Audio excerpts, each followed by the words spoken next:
Hello बच्चों, स्वागत है आप सभी का राहुल एकेडमी की एक और मज़ेदार वीडियो में। प्यारे बच्चों, आज हम लोग क्लास 10th की साइंस में जो फिजिक्स पार्ट है उसका चैप्टर नंबर 1 पढ़ रहे हैं, जिसका नाम है प्रकाश यानी परावर्तन तथा अपवर्तन। ठीक है प्यारे बच्चों, इस चैप्टर के अंतर्गत हम लोग आज एक बहुत ही महत्वपूर्ण टॉपिक पर डिस्कस करेंगे, जिसका नाम है प्रकाश का अपवर्तन। ठीक है प्यारे बच्चों, ये जो क्वेश्चन है बोर्ड एग्जाम की दृष्टि से काफ़ी ज़्यादा महत्वपूर्ण होता है और ये हर साल आपके बोर्ड के एग्जाम में 3 से 4 नंबर का क्वेश्चन पूछा जाता है। तो आज की जो हमारी मुख्य टॉपिक है वो है प्रकाश का अपवर्तन तथा प्रकाश के अपवर्तन के नियम क्या हैं। इन सभी चीज़ों को हम लोग आज बिल्कुल डिटेल एकदम डिस्कस करने वाले हैं। ठीक है, तो वीडियो शुरू करने से पहले प्यारे बच्चों, अगर आप अभी तक हमारे यूट्यूब चैनल पर नए आए होंगे तो चैनल को सब्सक्राइब कर लीजिएगा और वीडियो को अंत तक देखिए। वीडियो पसंद आएगी तो वीडियो को लाइक और शेयर जरूर करिएगा। तो चलिए बिना किसी देरी के आज की वीडियो को शुरू करते हैं। तो सबसे पहले प्यारे बच्चों, हम लोग जानेंगे कि प्रकाश का अपवर्तन क्या है। इसके बारे में डिटेल चित्र के माध्यम से हम लोग समझ लेते हैं, फिर इसके बाद इसकी परिभाषा को जानेंगे। ठीक है, तो सबसे पहले हम लोग प्यारे बच्चों जानेंगे कि प्रकाश का अपवर्तन होता क्या है। ठीक है, यानी कि प्रकाश का अपवर्तन। ठीक है, प्रकाश का अपवर्तन क्या होता है इसके बारे में जानें। तो प्रकाश का अपवर्तन का मतलब प्यारे बच्चों ये होता है कि जब कोई प्रकाश किरण एक माध्यम से चल करके किसी दूसरे माध्यम में प्रवेश करती है तो वह अपने मार्ग से क्या होती है, विचलित हो जाती है। तो यह घटना क्या कहलाती है, प्रकाश का अपवर्तन कहलाती है। जैसा कि मैं आपको चित्र बना करके दिखा दे रहा हूँ कि मान लेते हैं कि ये कोई एक पृष्ठ है जो कि दोनों माध्यमों को विभक्त करता है। ठीक है, तो मान लेते हैं कि ये ऊपर का माध्यम क्या हो, माध्यम 1 हो। ठीक है, और इसके नीचे का जो माध्यम है माध्यम 2 है। ठीक है, तो अब क्या है कि हमने बताया कि कोई प्रकाश किरण जो है एक माध्यम से चल करके किसी दूसरे माध्यम में प्रवेश करती है तो वह अपने मार्ग से विचलित हो जाती है और यह घटना हमारा क्या कहलाता है, प्रकाश का अपवर्तन कहलाता है। ठीक है, तो यहाँ पर हम लोग चित्र बनाएंगे तो ये मान लेते कि ये कोई प्रकाश किरण है जो कि पहले माध्यम से चल करके दूसरे माध्यम में प्रवेश जब करेगी तो यह अपने मार्ग से क्या हो जाती है, विचलित हो जाती है। तो यह घटना क्या कहलाती है, प्रकाश का अपवर्तन कहलाती है। ठीक है, तो ये जो आने वाली जो प्रकाश किरण है इसको हम लोग कहते हैं आपतित किरण। आपतित किरण। ठीक है, और ये जो जब दूसरे माध्यम में प्रवेश कर गई प्रकाश किरण तो इसको हम कहते हैं अपवर्तित किरण। ठीक है, अपवर्तित किरण। ये बात समझ में आ रही है। ठीक है, तो आइए इसकी परिभाषा को हम लोग अब लिख लेते हैं। ठीक है, तो यहाँ पर मैंने बताया कि जब कोई प्रकाश किरण, लिखेंगे जब कोई प्रकाश किरण, जब कोई प्रकाश किरण एक माध्यम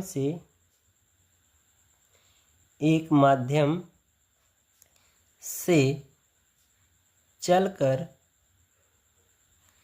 किसी दूसरे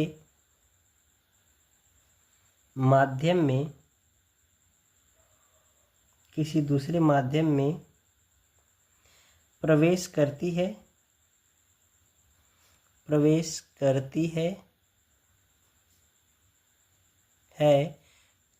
तो वह अपने मार्ग से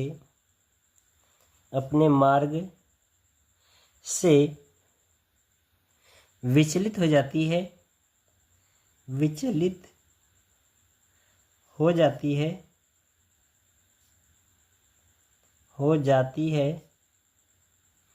यह घटना प्रकाश का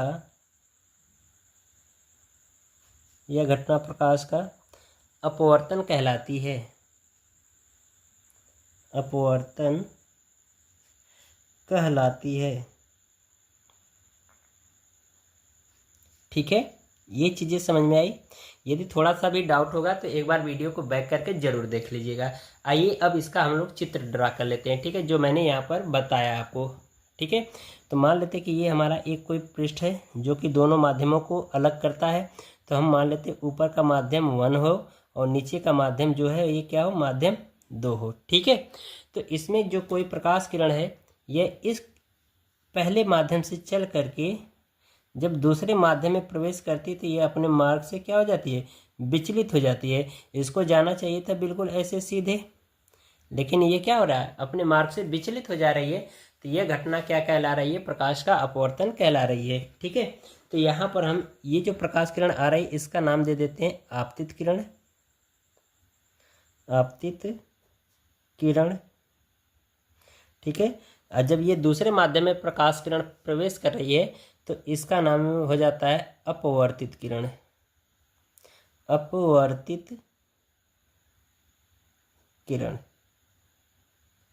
ठीक है, ये चीज़ है। अब प्यारे बच्चों हम मान लेते हैं कि यदि हमारा जो पहला माध्यम हो वो कैसा माध्यम हो, विरल माध्यम हो यानी वायु हो, और दूसरा माध्यम कांच हो यानी सघन माध्यम, यानी कि या फिर कांच हो सकता है या फिर जल हो सकता है। तो ये कांच और जो जल होते हैं ये हमारे कैसे माध्यम होते हैं, सघन माध्यम होता है, और विरल माध्यम हमारा क्या होता है, वायु होता है। तो हम मान लेते हैं कि जो पहला माध्यम है ये क्या हो, वायु हो, और दूसरा माध्यम कांच हो, तब क्या होगा, तो इसके बारे में देखिए। ठीक है, तो यहाँ पर क्या होता है कि यदि हम मान लेते हैं कि यहाँ पर क्या करते हैं कि इनके बीच में कोण पता कर लेते हैं कि पहले कोण कितना होता है। ठीक है, तो कोण पता करने के लिए हम क्या करते हैं कि यहाँ पर अभिलंब खींचते हैं। ठीक है, तो इससे हम क्या करते हैं, जब अभिलंब खींचते हैं, ठीक है, यहाँ पर नाम दे देंगे अभिलंब। ठीक है, अभिलंब नाम दे दिया। तो यहाँ पर क्या होता है कि यहाँ पर आपतित किरण और अभिलंब के बीच में बना कोण क्या हो जाता है, आई हो जाता है, और अपवर्तित किरण और अभिलंब के बीच में बना कोण आर हो जाता है। ठीक है, और इसको हम मान लेते हैं बिंदु ओ यहाँ पर। ठीक है, तो हमने कहा कि यदि हमारा पहला माध्यम क्या हो, वायु हो, और दूसरा माध्यम कांच हो, तब क्या होगा, तो यहाँ पर लिखेंगे, यहाँ पर लिखेंगे पॉइंट वाइज करके लिखेंगे। पहली पॉइंट में कि यदि यदि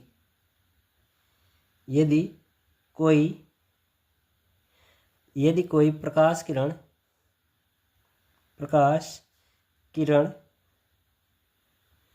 विरल माध्यम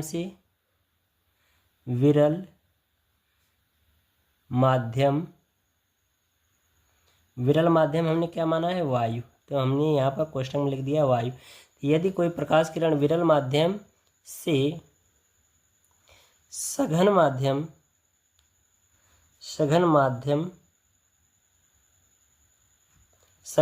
यहाँ पर हमारा क्या होगा, कांच।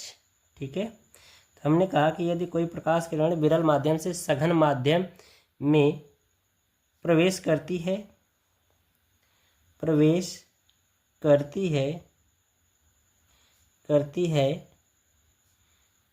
तो वह अभिलंब की ओर झुक जाती है। अभिलंब की ओर झुक जाती है।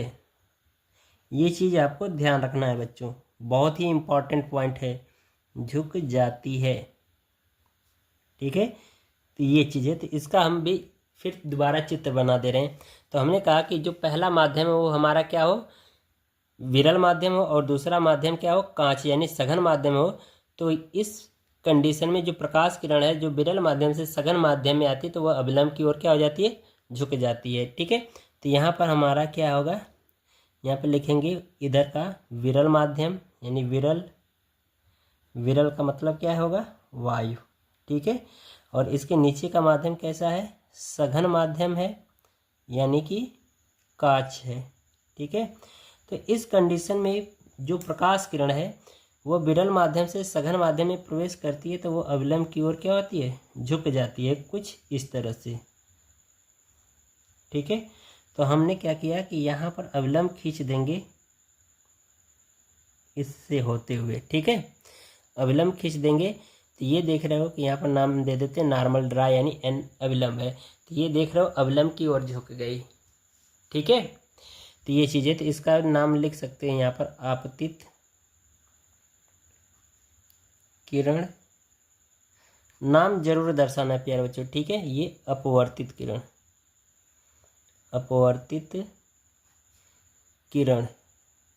ठीक है। और यहाँ पर बना कोण आई हो जाएगा, यहाँ पर बना कोण आर हो जाएगा, ठीक है। अब इसी का हम लोग दूसरी कंडीशन देखते हैं। इसी का जस्ट उल्टा कर दें। मान लेते हैं कि पहला माध्यम हमारा क्या हो, कांच हो, और दूसरा माध्यम क्या हो, वायु हो। तब क्या होगा, इस कंडीशन में हम लोग नियम देख लेते हैं। तो इस कंडीशन में प्यारे बच्चों क्या होता है कि जब हमारा पहला माध्यम कांच हो यानी सघन माध्यम हो, और दूसरा माध्यम हमारा क्या हो, विरल माध्यम हो, तो इस कंडीशन में जो प्रकाश किरण है वो सघन माध्यम से विरल माध्यम में जब प्रवेश करती है तो वह अभिलंब से क्या होती है, दूर हट जाती है, ठीक है। तो इस चीज़ को भी हम लोग यहाँ पर लिख लेंगे, ठीक है। ये सभी चीज़ें बिल्कुल इंपॉर्टेंट पॉइंट है, ध्यान रखना प्यारे बच्चों, ठीक है। तो यहाँ पर दूसरी पॉइंट में लिखेंगे, यदि कोई प्रकाश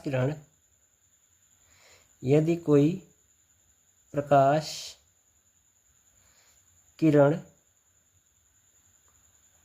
सघन माध्यम से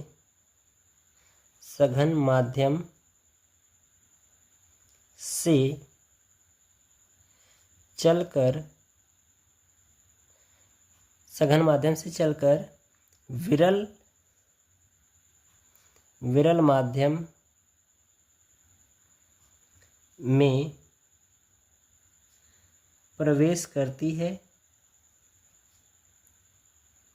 माध्यम में प्रवेश करती है, तो वह अभिलंब से दूर हट जाती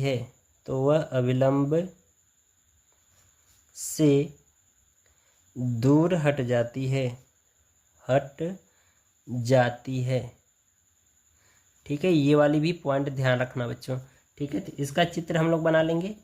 तो ये हमारा क्या हो जाएगा, एक पृष्ठ है, और यहाँ पर हो जाएगा हमारा सघन माध्यम, सघन यानी कि कांच, ठीक है। और नीचे हम मान लेते हैं हमारा कौन सा माध्यम हो, विरल यानी वायु हो, ठीक है। तो इस कंडीशन में जो प्रकाश किरण होती है वो सघन माध्यम से विरल माध्यम में पहुंचती है, तो वह अभिलंब से क्या होती है, दूर हट जाती है। तो ये हमारी प्रकाश किरण आ रही है, ठीक है। अब जब ये विरल माध्यम में प्रवेश करेगी तो ये क्या होगा, अभिलंब से दूर हट जाएगी, ठीक है। तो हम क्या करेंगे, यहाँ पर अभिलंब खींचेंगे इस बिंदु से होते हुए, ठीक है। ये तो यहाँ पर नाम दे देंगे अभिलंब, ठीक है। तो हमने कहा कि यदि प्रकाश किरण क्या होती है कि सघन माध्यम से विरल माध्यम में प्रवेश करती तो वह अभिलंब से क्या होती, दूर हट जाती। तो यहाँ पर देख सकते हो कि ये अभिलंब से दूर हट गई। तो यहाँ पर बना कोण क्या होता है, आई, यहाँ पर बना कोण आर होता है, ठीक है। ये हमारी आपतित किरण,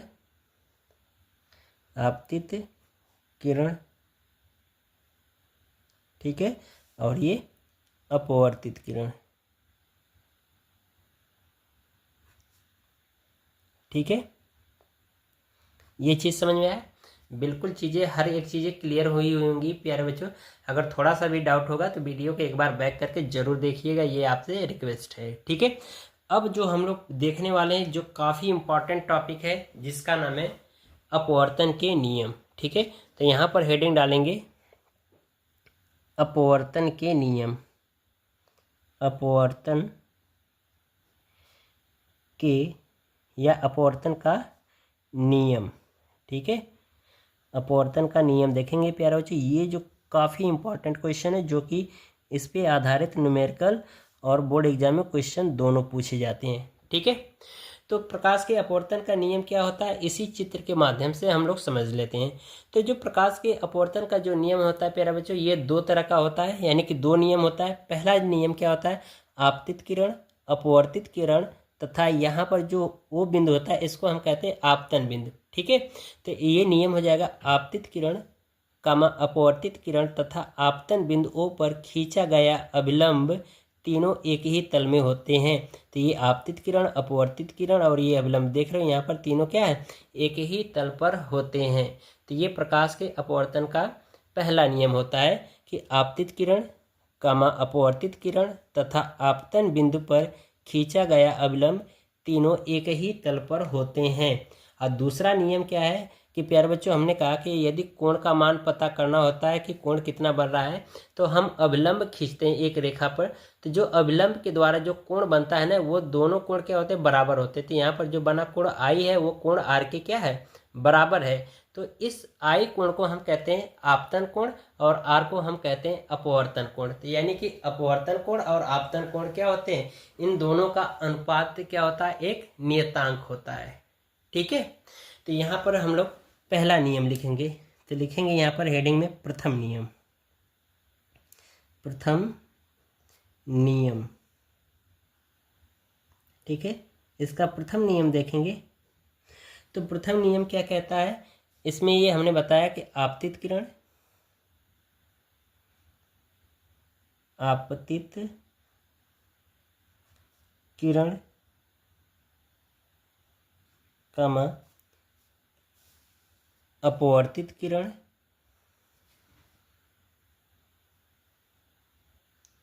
अपवर्तित किरण तथा आपतन बिंदु, आपतन बिंदु। यहाँ पर आपतन बिंदु क्या होगा प्यारे बच्चों, ओ होगा। यानी आपतन बिंदु ओ पर खींचा गया अभिलंब, खींचा गया अभिलंब, अभिलंब तीनों एक ही तल पर होते हैं।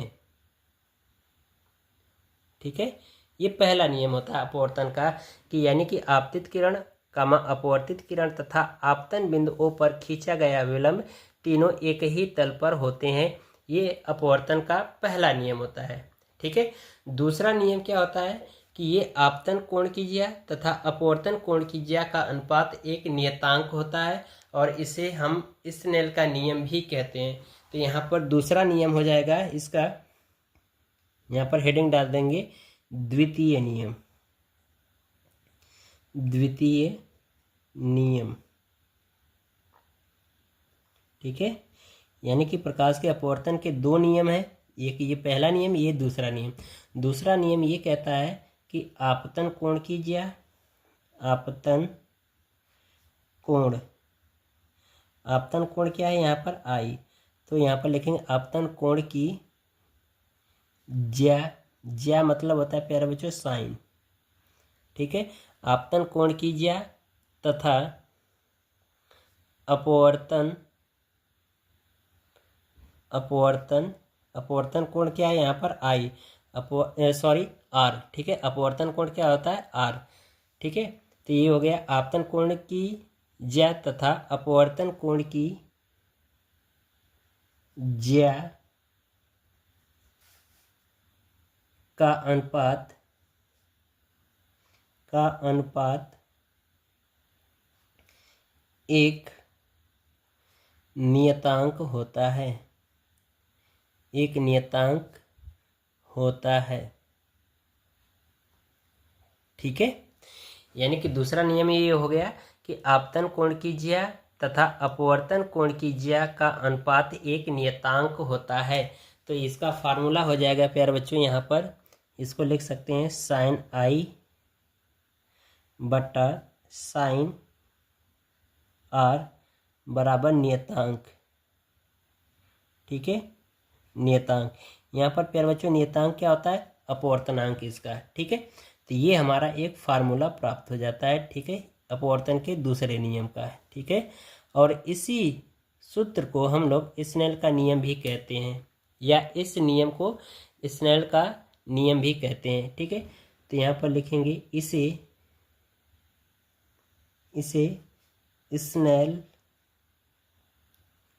का नियम भी कहते हैं, इसे स्नेल का नियम भी